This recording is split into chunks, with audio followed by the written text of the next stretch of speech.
My parents and brother refused to take my 12-year-old daughter to the ER after she broke her leg. We don't have time, they said. Then they made her walk for 3 hours.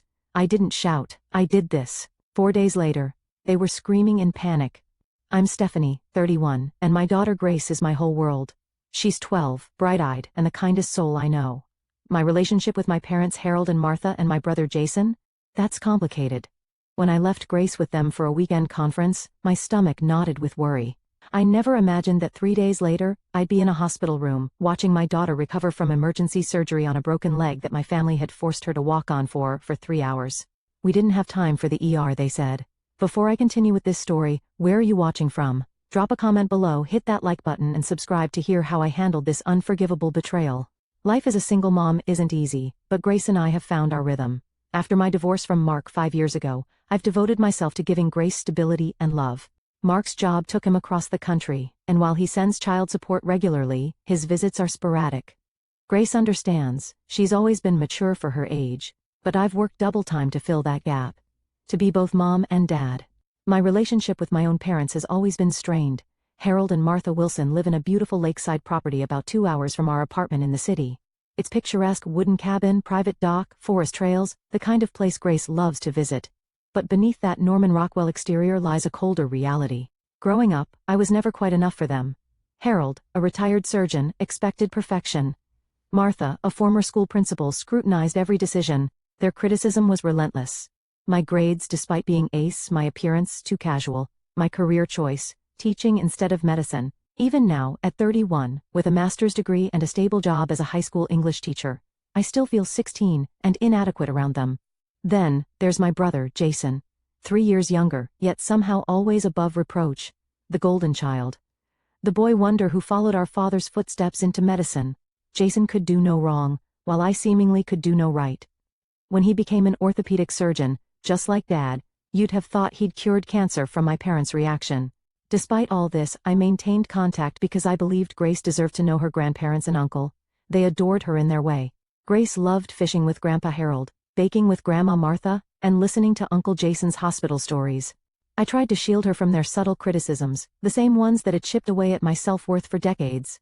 For the most part, I succeeded. So when my principal selected me to represent our school at an educational conference in Chicago, a potential stepping stone to the department head position I'd been working toward, I reluctantly arranged for Grace to stay with my parents for the weekend. It's only 3 days, Mom, Grace said, packing her favorite books. At 12 she was in that beautiful transition phase, still my little girl but blossoming into her own person.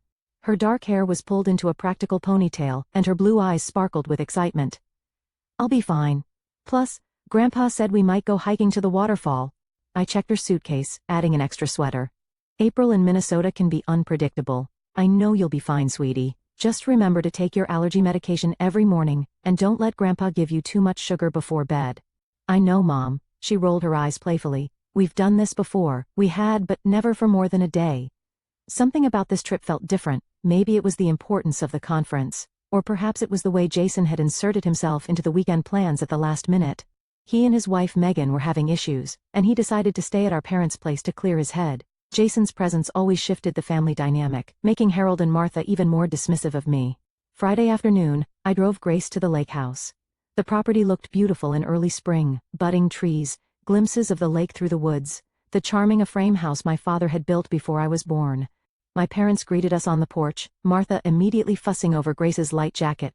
That's not nearly warm enough for the forecast, she criticized, ushering Grace inside. I've laid out some appropriate clothes for the weekend. I'd bit my tongue. Grace shot me a look that said, "It's okay. I'll handle Grandma." Harold barely acknowledged me, focused instead on telling Grace about the hiking trail he'd mapped out for Saturday. The waterfall is gorgeous this time of year with the snow melt. You'll need proper shoes, not those flimsy sneakers. I packed her hiking boots, Dad, I said, setting Grace's suitcase in the guest room. They're the ones you and Mom got her for Christmas. He nodded distractedly. Jason's bringing steaks for dinner tomorrow. He should be here around noon. Of course, Jason's arrival was the highlight of the weekend. Before leaving, I pulled my mother aside in the kitchen. Mom, Grace sometimes gets homesick at night. If she needs to call me even late, please let her. Martha waved dismissively. Stephanie, we've raised children before. Successfully, I might add. The implication that I somehow hadn't been raised successfully wasn't lost on me. Grace will be fine. We don't coddle her like you do. I swallowed my retort. Also, she's been having some knee pain from soccer. If it flares up, there's ibuprofen in her toiletry bag. Harold was a surgeon for 35 years, and Jason is a doctor. I think we can handle a little knee pain. Her tone was clipped, final. When Jason arrived as I was preparing to leave, he barely spared me a greeting before sweeping Grace into a bear hug. There's my favorite niece, ready for an adventure weekend with the cool uncle. Grace laughed, and I forced a smile. Jason had always been good with Grace, if somewhat overbearing. His gift-giving was excessive, his stories exaggerated, his entire persona with her performative. But Grace adored him. "Drive safe, Steph," was all he said to me as I hugged Grace goodbye. "Be good, sweetie. Call me tonight before bed, okay?" I whispered to Grace. "I love you more than anything." "Love you too, Mom. Don't worry so much. Your conference is going to be amazing." As I drove away, I watched Grace in my rearview mirror, waving enthusiastically from between my stern-faced parents and my smirking brother. That image would haunt me later, my bright, trusting daughter surrounded by the three people who would betray her so profoundly. The Chicago conference started well. My presentation on innovative literacy techniques for diverse learners was scheduled for Saturday afternoon, and Friday's keynote speeches provided valuable networking opportunities. Still, I found myself checking my phone frequently, smiling at Grace's occasional texts about the banana pancakes Grandma made, or the woodpecker she spotted near the dock. Friday evening, I called as promised, but no one answered. I tried 3 times over 2 hours, growing increasingly concerned. Finally, around 9:30 p.m., my father called back. "Grace is already asleep," he said curtly. "We had a busy day getting the boat ready for summer, and she was exhausted. Could you wake her?" I promised I'd say goodnight.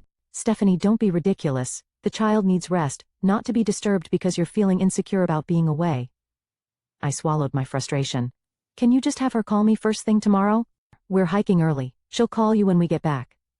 Before I could protest, he hung up. Typical Harold behavior, deciding what was best for everyone without consultation. I tried texting Grace directly, but the message remained undelivered. I reasoned that the lake house's spotty cell service was to blame and tried to focus on reviewing my presentation notes. What I didn't know then, what Grace would later recount to me through tears in a hospital bed, was what Saturday would bring. According to Grace, the morning began pleasantly enough. Jason arrived before breakfast, bringing donuts and an excessive enthusiasm for the day's hike. My father had mapped an ambitious trail that looped from the property to the waterfall and back, about 7 miles total. Grace was excited but nervous about the distance.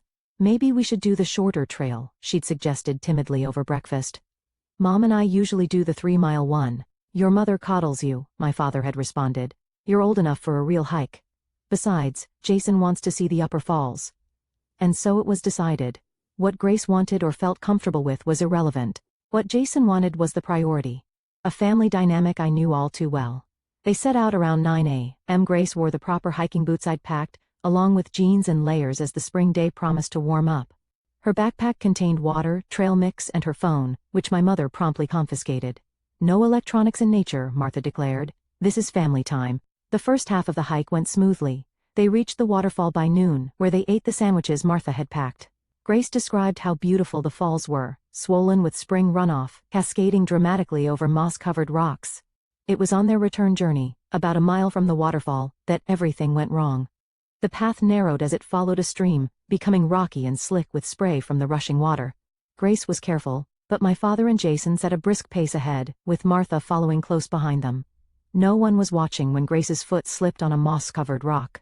Her leg twisted awkwardly as she fell, and she heard a sickening crack. The pain was immediate and overwhelming. Grace screamed, a sound that echoed through the forest. My family rushed back to find her crumpled on the trail, clutching her right leg, tears streaming down her face. "It's broken," she gasped. "Something snapped." I heard it. Jason knelt beside her, his medical training finally useful. He examined her leg, which was already beginning to swell. "Looks like a tibia fracture," he concluded. "We need to get her to an ER." Grace felt a momentary relief. Uncle Jason was a doctor. He would help her. They would call her Mom Me and everything would be okay. But then my father checked his watch. "We have dinner with the Hendersons at 7, he reminded Martha. "We'd never make it to the hospital and back in time." "Can't we cancel?" Grace asked through her tears. "It really hurts." Martha's lips thinned. "The Hendersons are your grandfather's oldest friends. We've had this dinner planned for months." Grace looked to Jason, hoping her uncle the doctor would insist on proper medical care. Instead, he shrugged. "It's probably just a hairline fracture, not a big deal. We can ice it at the house and reassess." But how will I get back? Grace asked, the pain making her dizzy. I can't walk on this. The solution my family devised still makes my blood boil when I think about it. My father fashioned a makeshift walking stick from a branch. Jason declared that walking it off might actually be good. Weight-bearing fractures heal better, he claimed, a dangerously oversimplified medical assertion. And Martha simply stated that they didn't have time for dramatics. No one carried her, no one went for help. Instead, they forced my 12-year-old daughter to walk 3 hours back to the house on a broken leg. Grace described the journey as a blur of pain. Every step was agony. She cried until she had no tears left, then continued in silent suffering. She begged for her phone to call me. They refused. She asked to rest. They allowed only brief stops, hurrying her along with reminders of the precious dinner engagement. By the time they reached the house, Grace's leg was grotesquely swollen, her skin mottled with bruising from knee to ankle. She couldn't put any weight on it at all anymore, so Jason and my father half-carried her the final quarter-mile. At the house, their treatment consisted of ice, ibuprofen, and elevating her leg on pillows in the guest room. Martha brought her soup and crackers, then left her alone while they all showered and dressed for dinner. We'll only be gone a few hours, my mother told her. There's water by your bed and the TV remote. Try to rest. Grace, in excruciating pain and abandonment, watched through the window as all three of them drove away to dinner, leaving her completely alone with a broken leg in a house 2 miles from the nearest neighbor. She tried using the landline to call me, only to discover it was dead. A tree had fallen on the line earlier that week, a detail my family had conveniently forgotten to mention. With no cell phone and no way to call for help, Grace lay in bed, alternating between tearful agony and stretches of exhausted unconsciousness. Meanwhile, I was texting and calling from Chicago, growing increasingly frantic as Saturday evening stretched into night with no word from my family or daughter. By Sunday morning, I was beside myself with worry. No calls, no texts, nothing since Friday afternoon. I'd left dozens of messages for my parents, Jason, even trying their neighbors. The final session of my conference wasn't until 2 p.m., but by 9 a.m., I'd made my decision. I informed the organizers of a family emergency, packed my bags, and hit the road for the 3-hour drive back to Minnesota. The entire drive, my mind cycled through scenarios ranging from mundane dead batteries, poor reception, to catastrophic. By the time I turned onto the gravel road leading to my parents' property, my hands were shaking on the steering wheel. The first thing I noticed was that all 3 cars were there: my father's SUV, my mother's sedan, and Jason's ostentatious sports car. At least they were home. I pulled up to the house around noon, the gravel crunching beneath my tires. No one came out to greet me. I walked in without knocking. It was still my childhood home after all. The scene in the living room was surreally normal. My parents and Jason were playing Scrabble at the coffee table, coffee mugs and sundae pastries arranged neatly nearby. All 3 looked up in surprise. "Stephanie? We weren't expecting you until tonight," my mother said, her tone suggesting I'd committed some social faux pas by arriving early. "I've been trying to reach you for nearly 2 days," I said, struggling to keep my voice level. "Where's Grace?" "Still sleeping," Jason replied casually. "She's fine. Just taking it easy after a little tumble on the trail yesterday." The dismissive way he said it, a little tumble, sent alarm bells ringing. "What tumble? What happened?" My father sighed, setting down his Scrabble tiles. "She slipped on some rocks and hurt her leg." "Nothing serious. We've been keeping an eye on it. If it's nothing serious, why didn't anyone call me?" "Why hasn't she called me?" "The landline's down," my mother offered. "And you know cell service is spotty up here. Where's her phone?" I demanded. "I have it," my mother admitted. She was getting too dependent on it. We wanted her to enjoy the weekend without technology. I didn't wait to hear more. I strode toward the guest bedroom, my parents and Jason trailing behind, still offering excuses and assurances that I was overreacting. The sight of Grace stopped me cold in the doorway. My daughter lay on the bed, her face pale and drawn with pain. Her right leg, propped on pillows, was swollen to nearly twice its normal size, with bruising so dark it looked almost black in places. Her eyes, rimmed red from crying, widened when she saw me. "Mom," she whispered, fresh tears spilling, "you came early." I was at her side in an instant. "What happened, sweetheart? What did they do to you?" Through broken sobs, Grace told me about the fall, the crack she'd heard, and the agonizing 3-hour walk back to the house. How they'd left her alone to attend their dinner, how no one believed how bad it was, how much it hurt all night long.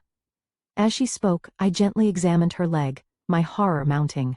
The misalignment was visible even to my untrained eye. This wasn't a sprain or a minor fracture, this was serious. I turned to face my family, who stood clustered in the doorway. "You made her walk on this? For 3 hours? And then you left her alone?" "We gave her pain medication," my mother defended weakly. 2 ibuprofen, Grace corrected in a small voice. Jason said it was just a hairline fracture, my father added, gesturing to my brother as if his medical degree made this neglect acceptable. Jason shrugged. It looked minor yesterday. Besides, kids are resilient. I couldn't believe what I was hearing. She needs a hospital. Now don't be dramatic, Stephanie, my father said. If you'd let me look at it. No. I cut him off, my voice deadly calm. You've done enough. I'm taking my daughter to the emergency room. I gathered Grace in my arms, ignoring my family's continued protests.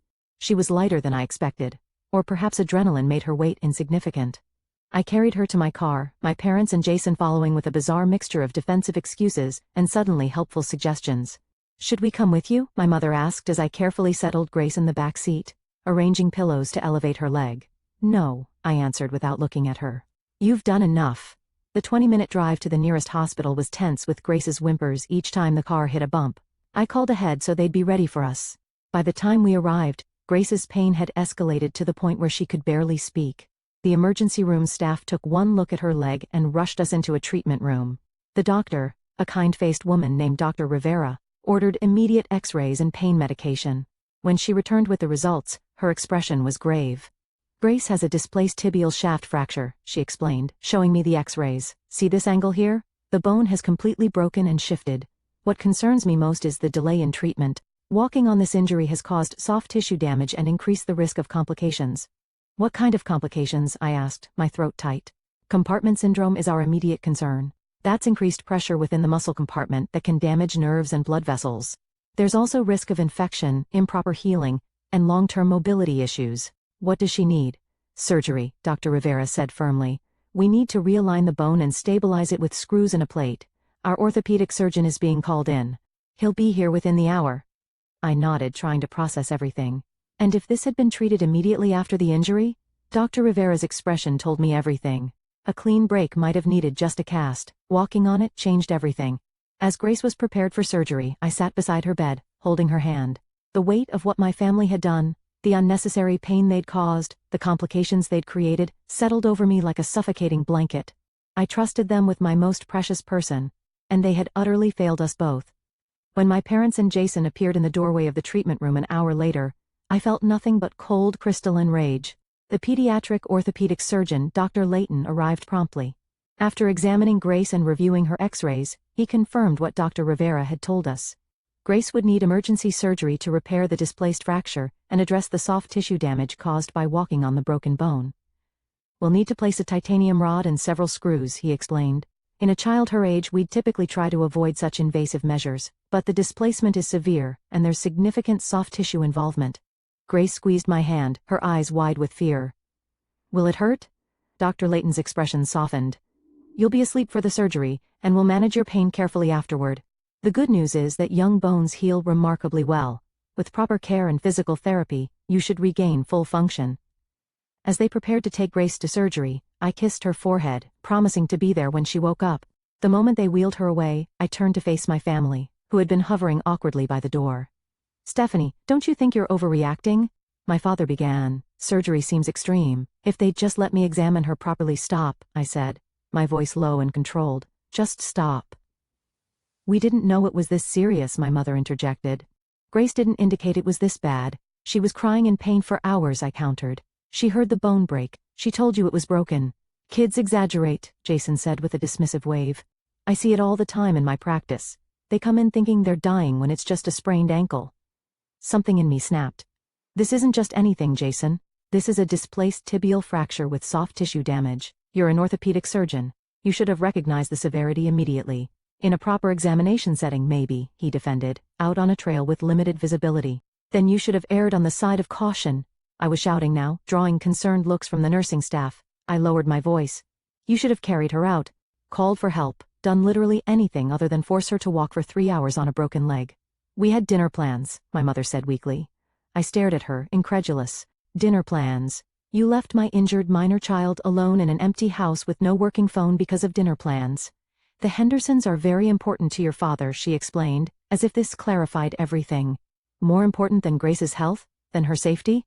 Now, Stephanie, my father interjected, using the condescending tone that had silenced me throughout my childhood.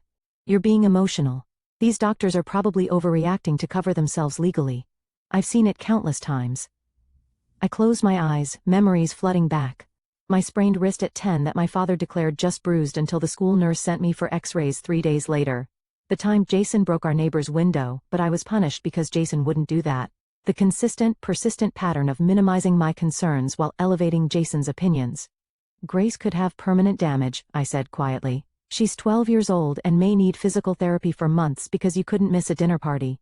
Because you couldn't admit that maybe, just maybe, her pain was real and significant. She'll be fine, Jason insisted. Kids bounce back. Remember when I broke my arm climbing that oak tree? Dad said it right there in the kitchen. And you received proper follow-up care the next day, I reminded him. You weren't forced to climb back down the tree on your broken arm. The waiting room fell silent. A nurse approached cautiously. Miss Mitchell? Your daughter's in surgery now. It should take about 2 hours. There's a private waiting area for families if you'd prefer. I nodded gratefully. Thank you. As I gathered my purse to follow her, my mother stepped forward. We'll wait with you. I stopped, turning to face all three of them. In that moment, with Grace in surgery, I saw my family with complete clarity, perhaps for the first time. These people, bound to me by blood, had repeatedly shown me who they were. I just hadn't been willing to believe it until they endangered my daughter. No, I said calmly. You won't. Stephanie, be reasonable, my father started. Reasonable? I laughed, a hollow sound. Was it reasonable to make Grace walk 3 miles on a broken leg? Was it reasonable to leave her alone, in pain, without a working phone? Was it reasonable to prioritize a social engagement over a child's health and safety? We made a judgment call, Jason defended. It's easy to criticize in hindsight. A judgment call, I repeated. Well, I'm making one now. I want you to leave. My mother's face crumpled. But Grace will have me here when she wakes up. She doesn't need to see the people who ignored her pain and caused her additional suffering. You're being dramatic, my father said dismissively. As usual. Maybe I am, I conceded. But I'm also her mother. And right now, that means I need to protect her. Even from family. Especially from family. Jason stepped forward, his expression hardening. You know, this attitude is exactly why Mark left. You always blow everything out of proportion. The low blow was meant to hurt me, to make me back down as I had so many times before. Instead, I felt an odd sense of calm. Grace is having emergency surgery because you, a trained orthopedic surgeon, decided a dinner party was more important than properly treating her broken leg. That's not blowing things out of proportion, that's stating facts. I met his gaze steadily. Now please leave. All of you. My father's face reddened with anger. If we leave now, don't expect us to come back. It was meant as a threat, but it felt like freedom. I don't. As they stormed out, muttering about ingratitude and overreaction, I felt no satisfaction, only a bone-deep weariness and concern for Grace. The surgery lasted nearly 3 hours, longer than expected due to the complexity of the repair. When Dr. Layton finally came to update me, his expression was cautiously optimistic. We've stabilized the fracture with a titanium rod and screws, he explained. There was significant soft tissue damage that needed attention, but we're confident we've addressed all the issues. She's in recovery now and doing well. Long-term prognosis? I asked. With proper follow-up care and physical therapy, she should regain full function. She'll need to be non-weight-bearing for at least 6 weeks, followed by a graduated return to activities. The hardware may need to be removed in a year or so once healing is complete. I nodded, relief washing over me. Can I see her? Grace was groggy from anesthesia when I entered the recovery room, her right leg immobilized in a temporary splint until the swelling subsided enough for casting. Her face brightened slightly when she saw me. Mom, she whispered, you're still here. I took her hand, careful of the 4-line. Of course I am, sweetheart. I'm not going anywhere. She glanced around the room. Where's Grandma and Grandpa, and Uncle Jason? I hesitated, uncertain how much to share in her fragile state. They had to go, honey. But don't worry about that now. You just focus on resting. Grace's eyes filled with tears. They didn't believe me, Mom. I told them how bad it hurt, but they said I was being dramatic. Uncle Jason said I was fine. I swallowed hard against my own tears. I believe you, Grace. I always will. And I'm so sorry this happened. As she drifted back to sleep, still holding my hand, I made a silent promise to both of us. This would never happen again. No matter what it took, I would protect her, even if that meant cutting ties with the family who had betrayed us both so profoundly. The days following Grace's surgery were a blur of hospital rooms, medication schedules, and logistical challenges. Grace remained hospitalized for 3 days, her leg now encased in a temporary splint while the swelling subsided. I slept in the uncomfortable recliner beside her bed, especially once I explained the circumstances. Grace's teachers arranged to send assignments so she wouldn't fall behind. Our community, the real one, made of friends and colleagues rather than blood relations, rallied around us. My parents and Jason made no attempt to visit during Grace's hospital stay. Instead, they launched a campaign of texts and voicemails that cycled between defensive justification and accusatory deflection. My mother claimed they were giving us space. My father insisted the doctors had overreacted with unnecessary surgery. Jason suggested that Grace's recovery would have been simpler if you hadn't rushed her to the ER and let me handle it. I read these messages with a strange detachment, as if they were artifacts from a past life. Each one only confirmed that I'd made the right decision in asking them to leave. The only family member who reached out with genuine concern was my Aunt Eleanor, my father's sister. She and my father had been estranged for years, a situation I now understood with crystal clarity. When she called after somehow hearing about Grace's injury, her first words were, "What can I do to help?" Eleanor lived 3 hours away, but offered to drive up the following weekend. "I'm not surprised Harold and Martha handled this poorly," she said bluntly. "They did the same thing when you broke your collarbone at soccer camp. Told you to tough it out for 2 days before your coach insisted on an X-ray." I had almost forgotten that incident, buried beneath years of similar dismissals. I thought that was normal, I admitted, that all families worked that way. "It's not normal," Eleanor assured me. "It's neglect, plain and simple." When we finally brought Grace home from the hospital, our apartment presented new challenges. The third-floor walk-up that had never bothered us before now seemed like an insurmountable obstacle. Grace couldn't put any weight on her right leg for at least 6 weeks, meaning she needed crutches to navigate even the simplest tasks. That first night home, I helped her bathe, change and settle into bed, both of us exhausted from the ordeal. As I tucked her in, Grace asked the question I'd been dreading. "Are we ever going to see Grandma and Grandpa again? Or Uncle Jason?" I sat on the edge of her bed, choosing my words carefully. "I don't know, sweetheart. What they did, making you walk on your broken leg, leaving you alone when you were hurt. That wasn't okay, it wasn't safe." Grace nodded solemnly. "I kept thinking you would have believed me, you would have taken me to the doctor right away. Always, I promised her. I will always believe you when you're hurt, and I will always make sure you get the care you need." Grandpa said I was being dramatic. "Like you." Her voice was small, uncertain. "Is that bad, being like you?" My heart broke a little at her words. "Grace, listen to me. You were not being dramatic. Your leg was broken, badly broken. The doctors confirmed that. And being like me? That's the greatest compliment I could ever receive, because you are kind and brave and honest, all the things I aspire to be." She seemed to accept this, but I could see the hurt lingering in her eyes, not just physical pain, but the deeper wound of betrayal by people she'd trusted and loved. The practical aspects of Grace's recovery proved challenging. Our health insurance covered much of the surgery and hospital stay, but the deductible, CO pays, and upcoming physical therapy sessions would strain our budget. I applied for a medical leave from work, but it would only cover a portion of my salary. My friend Melissa, a fellow English teacher, organized a meal train. Another colleague, Tom, lived in our building and offered to help carry Grace up and down the stairs when necessary. My ex-husband Mark called from Seattle, horrified by what had happened, and arranged to have groceries delivered weekly. The most difficult conversation was with Mark about my parents' role in Grace's injury. He had always liked them, finding my complaints about their behavior exaggerated. Now, hearing what they'd done, he was stunned into silence. "Jesus, Steph," he finally said.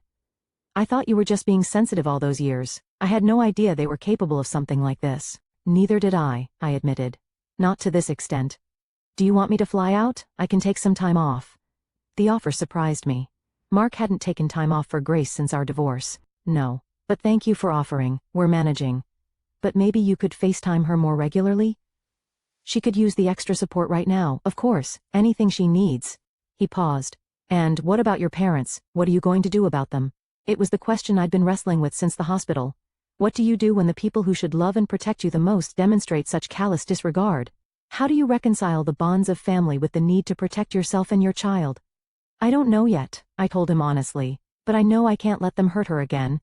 After we hung up, I sat at the kitchen table with my laptop, researching medical neglect by grandparents, and cutting ties with toxic family. The search results were overwhelming, but a link to a support group for adults estranged from parents caught my attention. I joined immediately. That night, I consulted with a family law attorney, Patricia Reyes, who specialized in child protection cases. I explained the situation, showing her Grace's medical records and the text messages from my family afterward. "What they did constitutes medical neglect," Patricia confirmed. "As Grace's mother, you have every right to restrict their access to her. If you want to pursue legal action, we could potentially file for a restraining order, based on the harm they caused." "I don't think it will come to that," I said, They're more likely to disown me than try to force contact, but I want to understand my options. She nodded. Document everything. Save those texts. Keep records of Grace's medical treatment and recovery. If they do attempt to force contact or undermine your parental authority, you'll be prepared. As Grace began her long recovery process, the magnitude of what had happened continued to unfold. Simple tasks like showering or getting to school became logistical operations. Grace, with the resilience of youth, adapted to crutches and developed impressive upper body strength.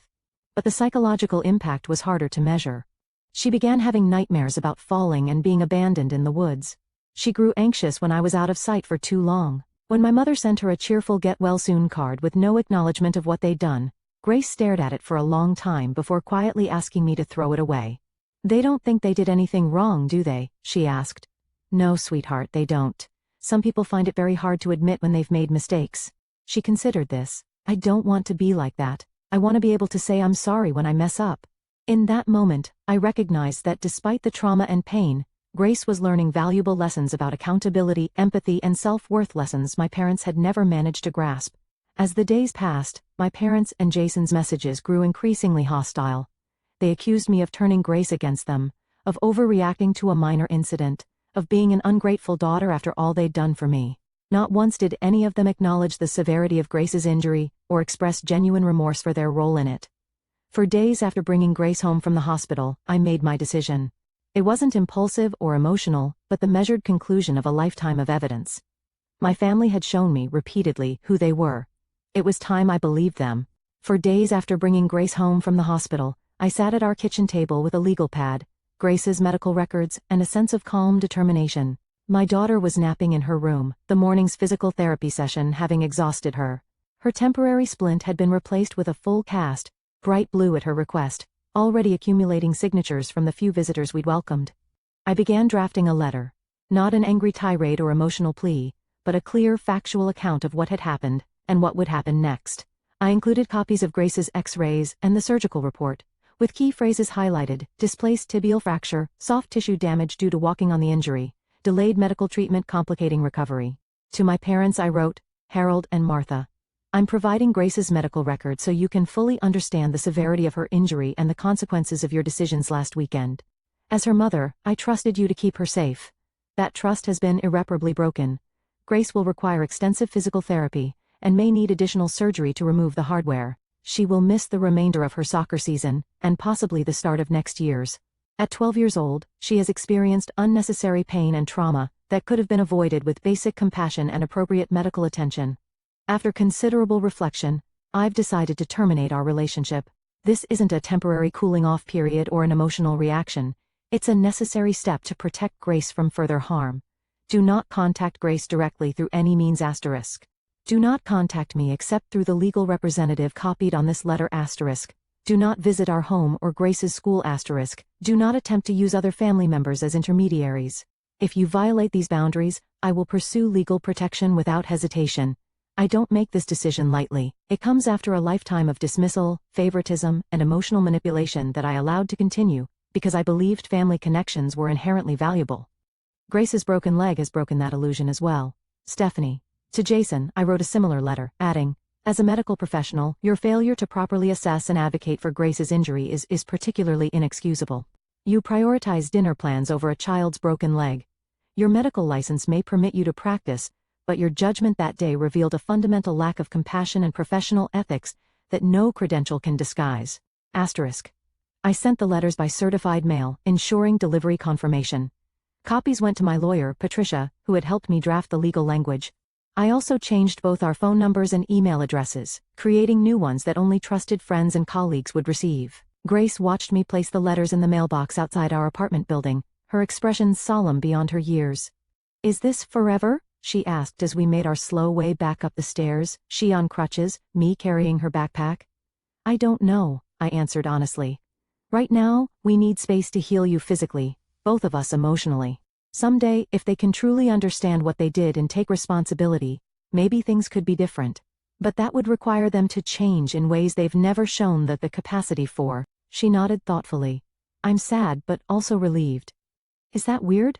Not at all, it's exactly how I feel too. The responses came quickly and predictably. My father's lawyer contacted Patricia with veiled threats about my mental stability and parental alienation.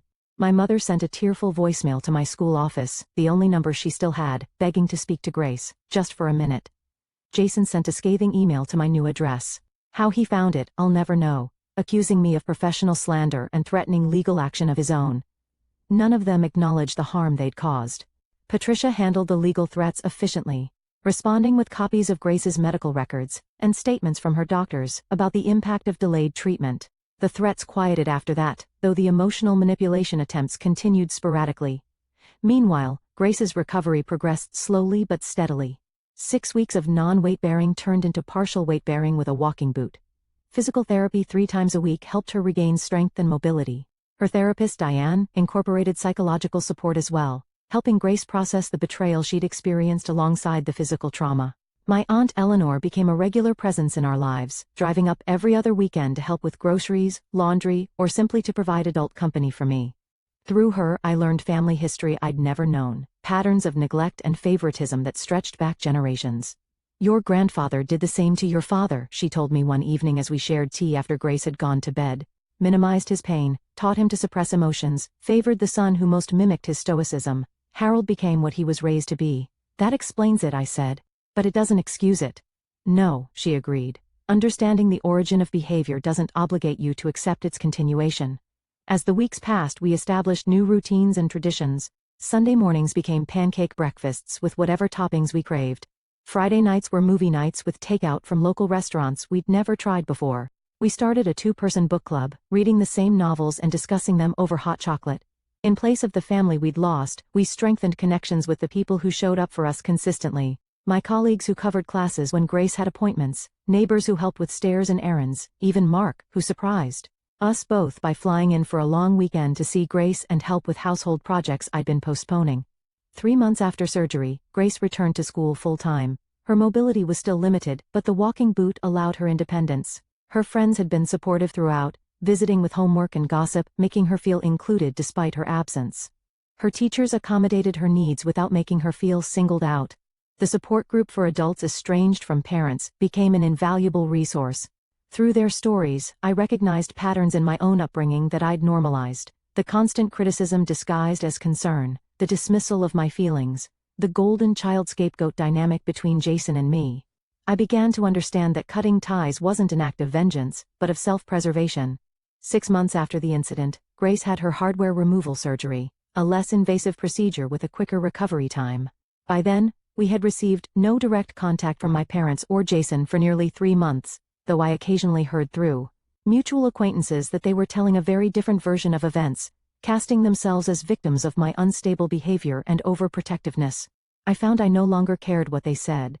The truth was in Grace's medical records, in the scar on her leg, in the therapy sessions she still attended. The truth was in our daily lives, which had grown more peaceful and authentic without the constant undercurrent of criticism and judgment. On the day Grace was cleared to return to all normal activities, including soccer practice, we celebrated with a special dinner at her favorite restaurant. As we shared a dessert, she looked up at me with an expression of quiet contemplation. "Mom, I've been thinking about Grandma and Grandpa and Uncle Jason." My heart skipped. "What about them, sweetie? I don't miss them as much as I thought I would." She traced patterns in the chocolate sauce with her spoon. "Is that terrible to say?" "Not at all," I assured her. "Relationships should add value to your life, not drain it, even family relationships." "I miss the idea of them," she continued. "Like, having grandparents who come to school concerts, and an uncle who teaches me cool stuff. But the real them, they made me feel small, like my feelings didn't matter." "They made me feel that way too," I admitted, "for most of my life." She nodded, understanding beyond her years. "I'm glad we don't feel that way anymore." As we walked home that evening, Grace moving confidently without crutches or limping, I realized we had both healed in ways that extended far beyond her physical recovery. We had rebuilt our sense of worth, our understanding of healthy relationships, and our definition of family. The painful incident had forced a reckoning that was long overdue, and through that crucible, we had emerged stronger, not despite the absence of my parents and brother, but because of it. 6 months after Grace's broken leg, our lives had found a new normal. Her physical recovery had progressed remarkably well, as Dr. Layton had predicted.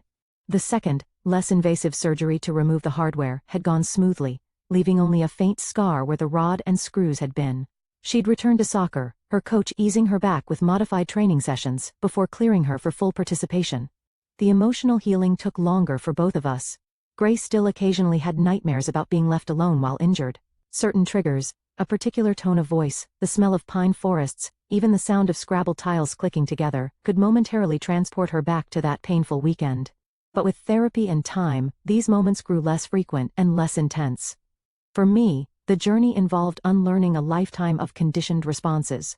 I found myself anticipating criticism that no longer came, defending decisions no one was questioning, apologizing for taking up space I had every right to occupy. Breaking these habits required conscious effort and constant self-awareness. My parents hadn't given up entirely. Every few weeks a card would arrive for Grace, always cheerful, always avoiding any mention of what had happened, always signed, with love from Grandma and Grandpa. I let Grace decide whether to read them. Usually she didn't. They still don't get it, do they?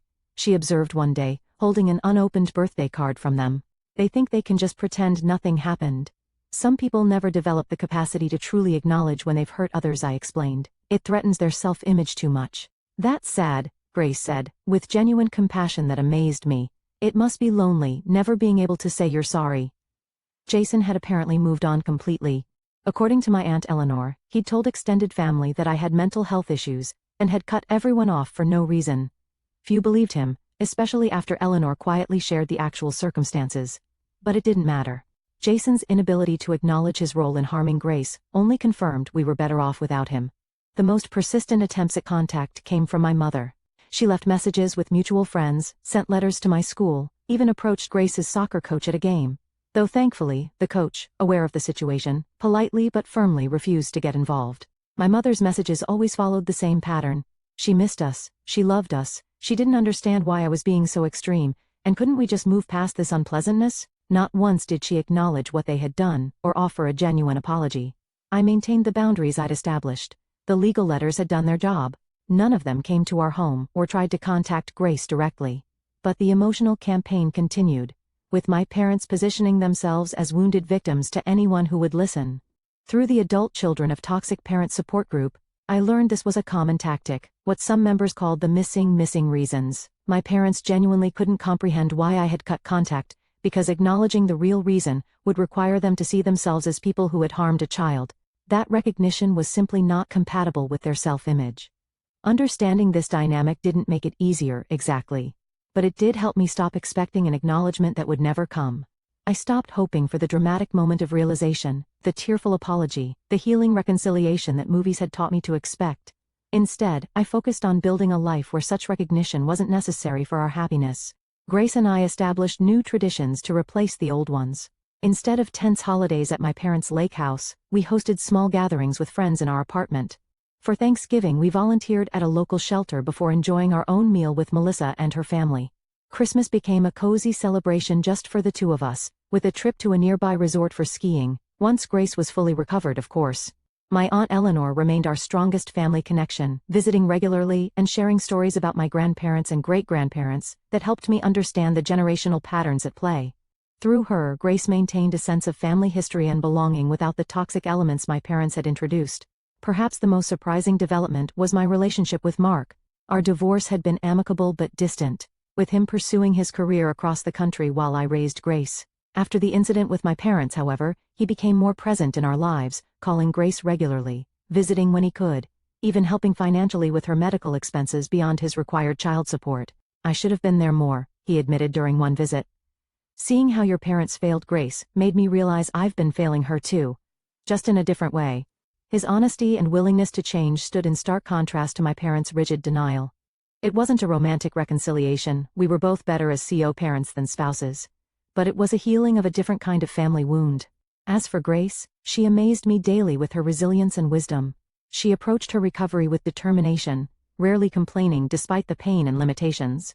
She processed her feelings about my parents with a maturity beyond her years, expressing sadness without allowing it to define her.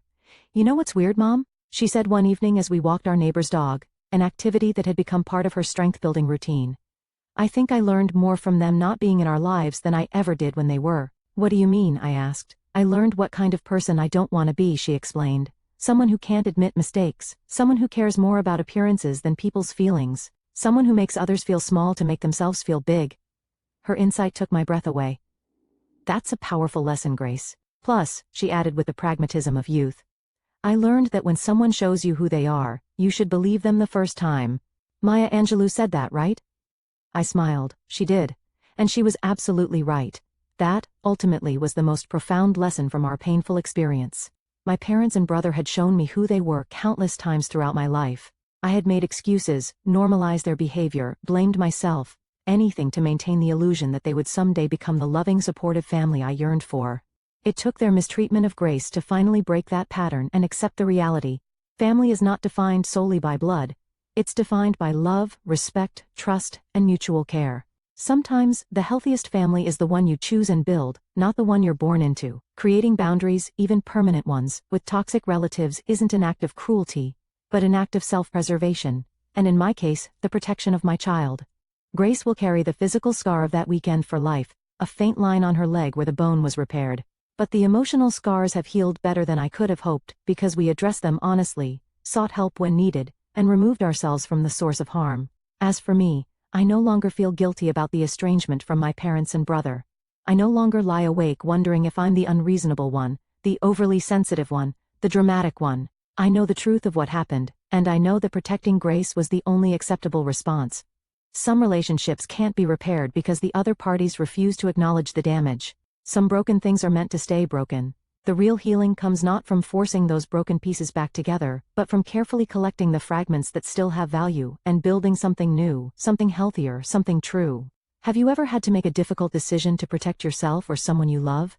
How did you find the strength to follow through? I'd love to hear your stories in the comments below.